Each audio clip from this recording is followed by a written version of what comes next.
ഞാനിപ്പോൾ നിൽക്കുന്നത് മൈസൂർ രൂപതയിലുള്ള വിരാജ്പേട്ടിൽ മൈസൂർ രൂപതയിൽ തന്നെ ഏറ്റവും അതിപുരാതനമായ പരിശുദ്ധ അമ്മയുടെ നാമത്തിലുള്ള അന്നയ പുണ്യവതിയുടെ നാമത്തിലുള്ള ഒരു ദേവാലയത്തിലാണ്.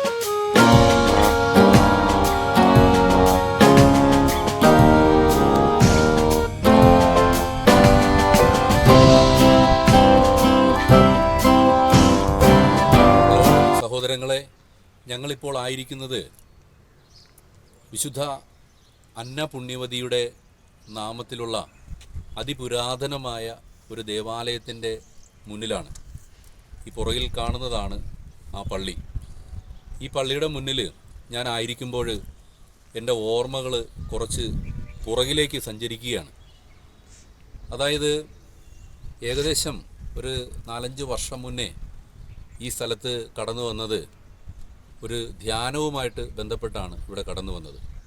പിന്നെ ആ ധ്യാനം തുടർച്ചയായിട്ട് 2 വർഷത്തോളം, അതായത് മാസത്തിൽ 3 ദിവസം ആൾക്കാരെ ഉൾപ്പെടുത്തിക്കൊണ്ട് 2 വർഷത്തോളം, അതായത് കൃത്യമായിട്ട് പറയുകയാണെങ്കിൽ ഒരു 24 മാസത്തോളം ഇവിടെ ധ്യാനം നടത്തുവാനായിട്ട് കർത്താവ് ഞങ്ങളെ സഹായിച്ചു.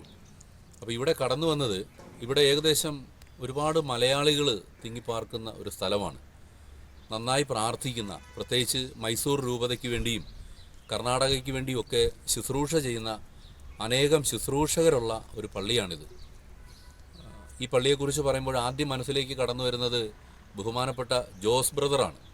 ജോസ് ബ്രദറിൻ്റെ ആത്മീയ നേതൃത്വത്തിലാണ് ഇവിടെ ശുശ്രൂഷകൾ കൂടുതലായിട്ട് സജീവമായത്. അതുപോലെ തന്നെ കേരളത്തിൽ ഈ മടിക്കേരി, അതുപോലെ തന്നെ കൊടകിലെ പല സ്ഥലങ്ങളിലും നമ്മുടെ ശുശ്രൂഷകർ വന്ന് ധ്യാനിപ്പിക്കുമ്പോൾ അത് തർജ്ജമ ചെയ്യാനും, അതുപോലെ തന്നെ അവിടുന്ന് അച്ഛന്മാരെയും ശുശ്രൂഷകരെയൊക്കെ കൊണ്ടുവന്ന് ധ്യാനം നടത്താനും ഒക്കെ മുന്നിൽ നിൽക്കുന്നത് ഈ ഇടവകയിലെ നമ്മുടെ മലയാളി സഹോദരങ്ങളാണ്. ഇവിടെ വലിയൊരു ആത്മീയ മുന്നേറ്റം തന്നെയാണ്. എല്ലാ ഞായറാഴ്ചയും ഇവർ രാവിലെ 10 തൊട്ട് 11:30 വരെ കുർബാന കഴിഞ്ഞിട്ട് ഇവിടെ പ്രാർത്ഥിക്കുന്ന ഒരു ഗ്രൂപ്പുണ്ട്. അതിപ്പോഴും സജീവമായിട്ട് നിലനിൽക്കുകയാണ്. അപ്പോൾ ഇവിടെ വരുമ്പോൾ ഒത്തിരി സന്തോഷമുണ്ട്. ഇവർ തരുന്ന സ്നേഹവും ഇവരുടെ ഇടപെടലും അതുപോലെ തന്നെ ഇവരുടെ കൂട്ടായ്മയിലുള്ള ആ ശക്തിയൊക്കെ കാണുമ്പോൾ ഒരുപാട് സന്തോഷമുണ്ട്. വീണ്ടും ഇവിടെ കടന്നു വന്നത് 3-4 ദിവസം ഇവിടെ ശുശ്രൂഷ ചെയ്യാനും പ്രാർത്ഥിക്കാനും ഒക്കെ ആയിട്ടാണ് ബഹുമാനപ്പെട്ട പൗലോസ് ചേട്ടനും അതുപോലെ തന്നെ ആൻ്റണിയൊക്കെ ആയിട്ട് ഇവിടെ കടന്നു വന്നത്. അപ്പോൾ ഇവിടെയുള്ള ശുശ്രൂഷകളെ നിങ്ങൾ ഓർക്കുക.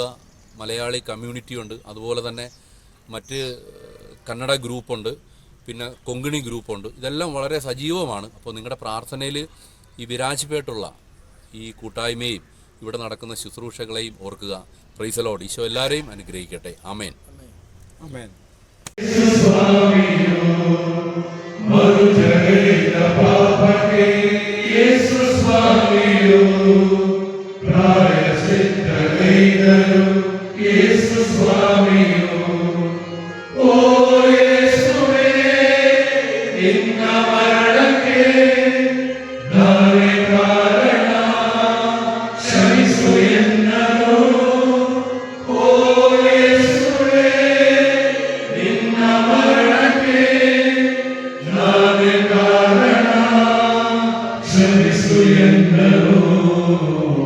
ആയിരത്തി 1792 മൂന്നാം മൈസൂർ യുദ്ധത്തിൻ്റെ ആനുകൂല്യം ഉപയോഗപ്പെടുത്തി ഏകദേശം 5000 കൊടകുകാരും ഏകദേശം 700 കാനറ, അതായത് ഇന്നത്തെ മംഗലാപുരം ക്രിസ്ത്യാനികളും 1792 ശ്രീരംഗപട്ടണത്ത് ടിപ്പു സുൽത്താൻ്റെ പീഡനത്തിൽ നിന്നും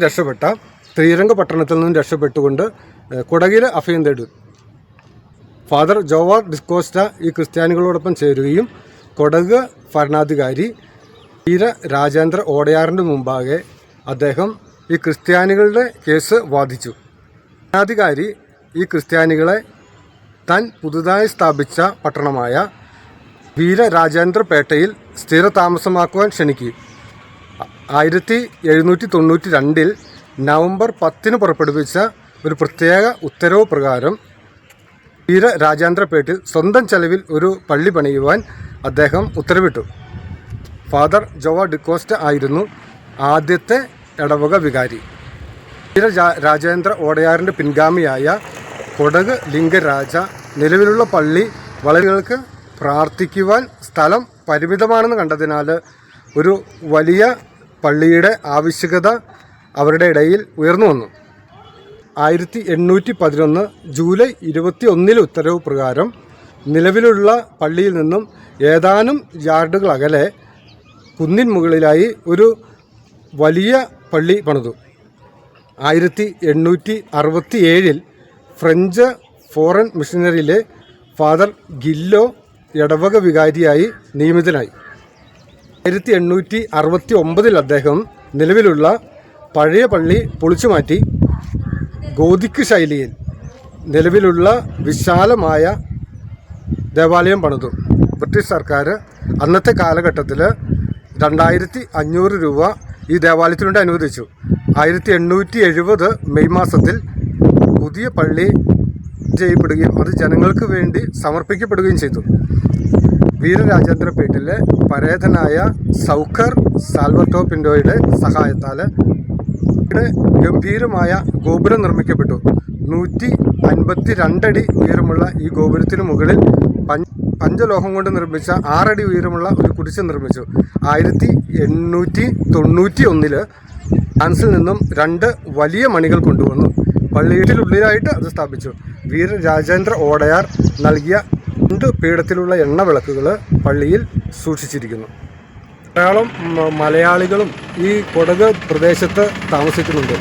എല്ലാ ദിവസവും ഇവിടെ കുർബാനയിലേക്ക് ധാരാളം ആളുകൾ കടന്നു വരികയും ഇവിടെ വിശുദ്ധ ബലിയിൽ സംബന്ധിക്കുകയും ചെയ്യാറുണ്ട്.